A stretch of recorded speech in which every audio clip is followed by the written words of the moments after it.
Good evening, caller. Sino to? Hello po, good evening po. Hi, si Glendale, 20 years old. No, bata. Okay. Bata pa. Oh, Glendale. Ano sa tingin mo? Magstay ba yung babae o break? Dapat i-break yung boyfriend. I-break up na sila. Mag-break up na. Oh my God. Siguro actually, for me, nung narinig ko po yung kwento about yung setup ng relationship nila, Yeah. siguro, unang-unang gawin nila is mag-usap sila about it. Like, kausapin niya yung partner niya about sa problem nila. Pero at the same time kasi parang dapat alam din ng partner niya yung mga pagkukulang niya dun sa partner niya, no? So, ayun, yung masasabi ko lang po is like, love is shown or like, parang little things matter din po talaga, lalo-lalo na sa side po nung babae. As a woman din po talaga na may standard when it comes to relationship. I think little things matters po talaga. Kahit sabihin natin na okay naman yung partner natin with other things. Pero yung mga ganong kasing bagay, malaki na po talaga yun para sa mga babae. Ayun po. Oh, yung language of love niya kasi gifts eh. Acts of Yes po. yung mga acts of service eh. Yung lalaki wala namang pake, once in a while lang eh. Paminsan-minsan tapos sinasabi pa ng girl, 'di ba? So out of sight or out of mind yung lalaki to be sweet, romantic. May tao na ganoon eh. Hindi naman ako rin eh. Minsan hindi naman ako yung monstery. Yung ibang guys, mahilig mag-celebrate. Yung iba, kahit 1 year anniversary, wala nga eh. Di ba? Yung thoughtfulness eh. Yung ibang guys, very thoughtful. Ito, parang mabait lang siya daw. Sabi ng girlfriend eh. Alam mo, meron akong ex na ganyan talaga. Pero sigurado ko 100% sure, mahal na mahal ako na as in patay na patay sa akin. Loyal. Pero hindi Loyal. talaga lang siya talaga thoughtful. Okay. Hindi talaga siya naaway ko pa nga eh. Magbigay ka ng bulaklak. Nung nagbigay ng bulaklak, binigyan niya ako 1 peraso. Ano naman niya 1 peraso? Significant daw pag ganun, 1 peraso. Hindi ako natutuwa. Bigyan mo ako ng yung bouquet para nakakakilig sa akin. Tsaka Sinabi mo feeling pa? ko special ako. Ayun, binigay naman niya. Okay. So, simula nun, parang na, alam niya na. Okay. Meron lang talaga mga tao na hindi ganun. Hindi talaga thoughtful or hindi talaga romantic. Yeah, romantic talaga. May mga ganyan na pang asawahan lang.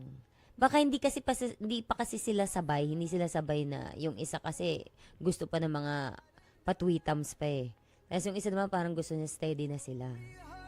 Sa bagay, 2 years pa lang naman sila. Ikaw ba, Glendale, Oh. nagka-boyfriend ka ba na ganyan, na nonchalant, na hindi thoughtful? Actually, hindi pa naman po. Pero siguro, situationship po, I guess. Ilang months na, ilang years na tong situationship? Hindi pa naman po umabot ng months. Ng years. Kumbaga, siguro mga 6 months lang po. And then I stopped. Okay. Mm. Paano nag-start? Actually po kasi, na-meet ko po siya sa kampo ng mga kabataan sa church po namin. Doon ko po siya nakilala. Sa church. And then, Okay. yes po. And then, ayun po, hindi naman po kami, naging kagrupo ko po siya, but after 4 months na, after nung camp na yun, hindi naman po kami nag-uusap at all. And then, after 4 months na i-reach out niya ako noon, doon na po talaga nag-start. Ayun, so noong una, okay naman po siya, ganun. Like, hindi naman po as in sweet or like yung mga tao na magaling sa salita. Yung hindi siya ma-love bomb kung tatawagin. More on like assurance test, pero medyo vague. So, understandable naman po siya for a situationship. And maybe I thought I really don't know him that much. Kaya, ang iniisip ko may plano siya for the future. And then, yung siguro yung treatment niya po, may pagkakahalin tulad din po talaga dun sa kwento niya po kanina na siyempre may mga parts sa akin na I want to be questioned about myself. Mhm. Pero ang nangyayari ko kasi ako yung parang or nagtatanong sa kanya about sa buhay niya, ganun. So, hindi siya nag-initiate na questions tungkol sa'yo? Parang gusto mo, kumusta ka? Meron naman po, unless nasabihin ko po sa kanya na, or minsan kapag sinasabi ko po na, tanong ka naman sa akin, yung ganun. Oo, ganun ikaw po. ang nag-uumpisa. Yes po. And mahirap po siya kapag halimbawa hindi kayo okay. So, talagang hindi kanya kakausapin. May tao na Parang gano'n medyo na silent treatment. Na Yes. mas lalo yung delikado yung sinong pumasok.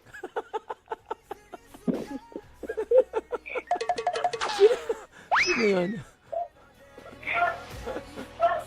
Oh, may aso na. Oo nga. May pasensya na po, maingay ko. Okay lang. So, anong gusto mo? Gusto mo balikan yung situationship mo o hindi na?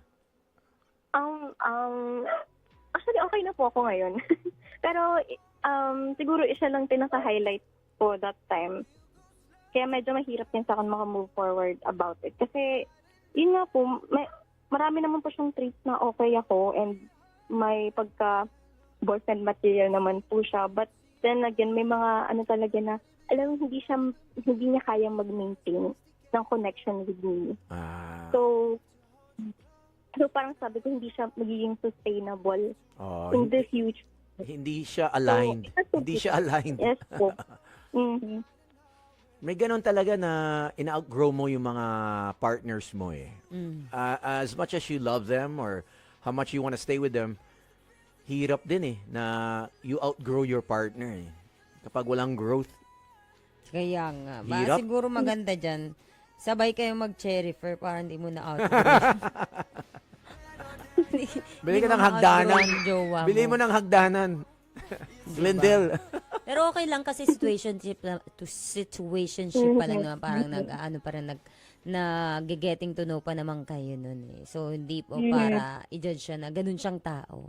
Hindi lang talaga kayo, yun nga sabi ko kanina, hindi lang talaga compatible, hindi nagkiklik. Hindi naman sinabi na hindi kayo parehas, hindi kayo compatible. Meron kasi yung iba, mas okay sila na opposite sila di ba? Yung ugali. So, compatibility lang talaga. Maganda dyan mag-search ka ng horoscope nyo. Bakit? Tignan mo kung ano niya, kung anong ano ba ang tawag doon? Astrology? Astrology. Ano ba yun yung mga, anong zodiac sign mo, mga ganon? Naniniwala ka ba sa mga ganon? Yes po. Before. Mas naniniwala ka na kapag tumataho lang aso, may namamatay. Yung makakatakot na natatakot ako sa aso mo Okay lang aso, wag lang palaka. Okay lang daw yung aso yung mamatay kaysa sa palaka. Walang yan. Si Maki Rena. Parang si Maki, alam mo, gusto pa niya hanggang 11, no? Parang gusto niya, no? Gusto niya 11 to 12 daw eh. Oo. Ito pa naman si Tony mahilig mag-suggest to. Sasuggest ka niya sa ano. Sasuggest ka niya 3 tayo. Diba? Maganda yun. No? Ay, maraming salamat sa'yo, Glendale. Thank you, Glendale. Ayan, okay lang ginagawa mo, situationship muna. Huwag ka muna magkokomita. Kilalanin mo muna yung mga tao kung okay kayo. Huwag mo namang i-judge kung okay siyang tao. Isipin mo na lang yung compatibility niya muna. At least may standards ka, Glendale. Bata ka pa, may standards ka na. Pag hindi tumapat sa standards mo, move on ka na. Kasi mas headache yun eh. Yung ginawa mong relationship, alam mo yung situationship na. Tapos namahal ka sa sa lalaki na wala namang plano.